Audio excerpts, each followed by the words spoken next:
So I thought I'd make a short video on my Triumph Thunderbird Storm that I acquired a couple of months ago, and I've been making some upgrades to it, especially in the lighting department. I want it to be more visible on the road, as well as being able to see more clearly. I added some LED lights on the front, which are very bright.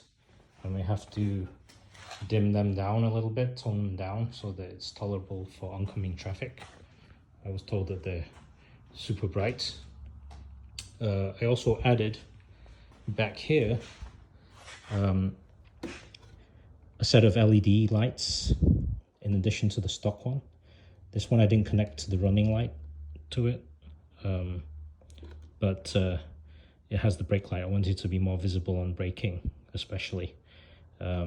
I also added another LED, and I'll show that here shortly. But I encountered an issue when, after I installed it, was that the turn signals are flashing rather quickly. And because of that, as you can see, I installed a sequential flow signal here, and it looks like it's flashing on the right because it doesn't make it all the way to the left. So I had to figure a way out to slow the flashing down. I looked online, and many people had been recommending like resistors or a digital relay flasher. I opted to go the route of the digital flasher unit, because it can control the whole system, but I didn't know how to wire it in. And when I looked at the schematic over here, this is the relay. Sorry, let me go up this one. This is the relay. This is the Triumph Thunderbird Storm schematic. And this is the relay, and it's built into 16, which is the instrument cluster. So I tried taking the instrument cluster apart. This is what the instrument cluster looks like. And I tried taking it apart, but I couldn't find anything that was anything like a relay. But anyway, I managed to find the wire though. If I look at the wiring diagram here, the wire that comes out that I'm interested in is actually light green and brown. There's light green and black, but I believe that is to the canceller.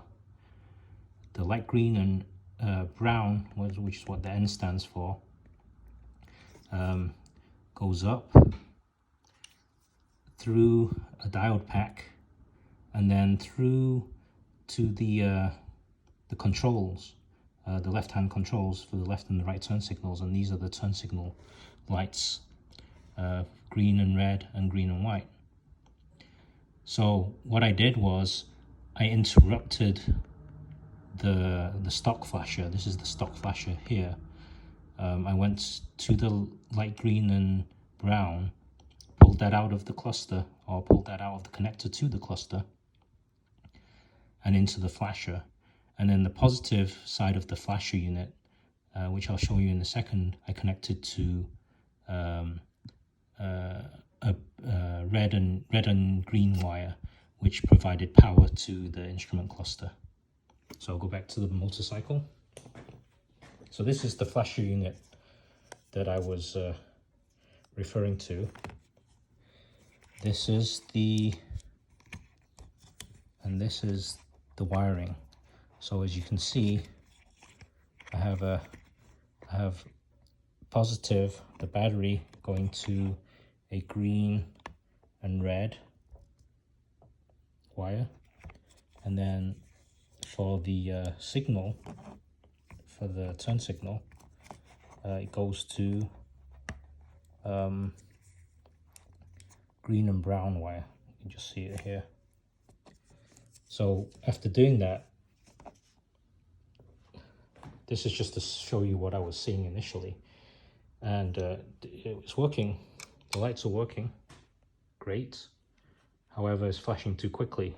That was just to kind of simulate what I was seeing. Now, if I turn the way this works is I have B and L, battery and load, and then there's this set screw here in the relay. Once I turn that set screw, it slows down. So if I can slow it way down, and then I can speed it way back up. This is beyond what I was seeing. I mean, way beyond what I was seeing. But yeah, this is about as slow as I can get it to go. Now at its slowest setting though, what I can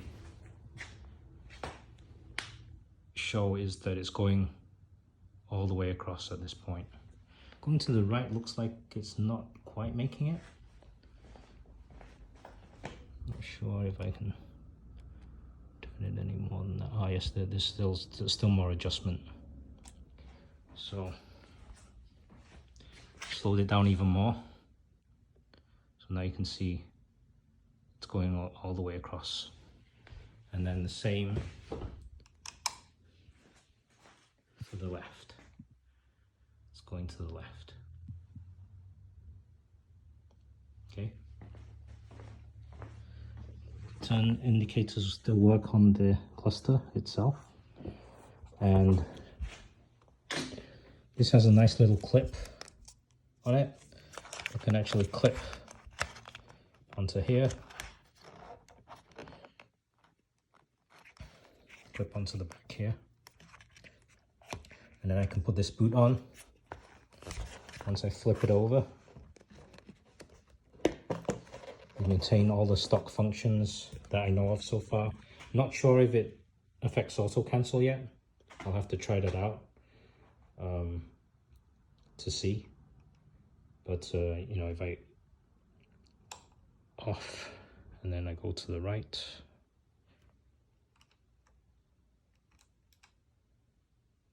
turn signal comes on at a relatively slow state. Okay. The other thing that this LED light bar does, which I thought was pretty cool, because a lot of people, they have like strobing lights, which I find kind of annoying because, you know, they flash, they actually flash. But this one actually is a little bit different. If you hit the brake switch, brake light, you can see that it is still fairly eye-catching, but I don't think as annoying as a flash. And the fact that these will come on from being all the way off will also help with the visibility. So yeah, these are universal lights. They're not specific to the Storm or to Triumph, but yeah, you can add lights to your bike. And even if you have a rather difficult relay to deal with, you can still use the flasher relay as I'd shown you. Hope this helps.